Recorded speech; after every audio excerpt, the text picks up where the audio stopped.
नमस्कार अमरावती. अमरावतीच्या जिल्हा स्त्री रुग्णालयातील अतिदक्षता विभाग अर्थात SNCU मध्ये लागलेल्या भीषण आगीत 3 निष्पाप नवजात बालकांचा दुर्दैवी मृत्यू झाला. या घटनेनंतर काँग्रेसचे खासदार बळवंत वानखडे यांनी राज्य सरकार आणि प्रशासनाला थेट इशारा दिला आहे. आगीतून सुरक्षित वाचवण्यात आलेल्या बालकांना तातडीने खासगी रुग्णालयांमध्ये उपचारासाठी दाखल करण्यात आले आहे. या बालकांच्या उपचाराचा, औषधोपचाराचा आणि इतर सर्व वैद्यकीय खर्चाची संपूर्ण जबाबदारी शासनाने तात्काळ घ्यावी अशी मागणी खासदार वानखडे यांनी केली आहे.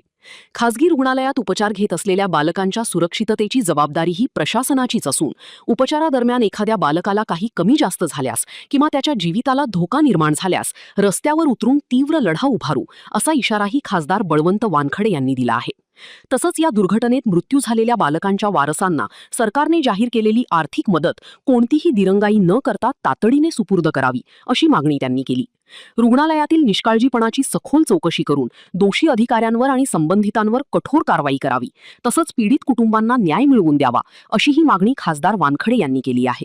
या अग्निकांडात जे 3 मुलं दगावली, ती 3 मुलं दगावल्यानंतर जे काही मुलं सुरक्षित आहेत ते मुलं सुरक्षित खासगी रुग्णालयात वेगवेगळ्या भरती आहेत आणि या निमित्तानं त्यांच्याही सुरक्षिततेचा प्रश्न आहे.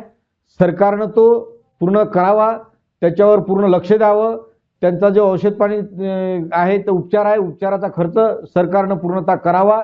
जर त्या मुलांना कमी जास्त जर झालं उद्या तर आम्ही रस्त्यावर येऊ आणि रस्त्यावरती लढाई लढू. पण सरकारनं याकडे लक्ष दिलं पाहिजे. तसेच जी काही मृतांच्या वारसांना जी आर्थिक मदत जाहीर केली ते आर्थिक मदत सुद्धा लवकरात लवकर द्यावी आणि त्यांना न्याय द्यावा.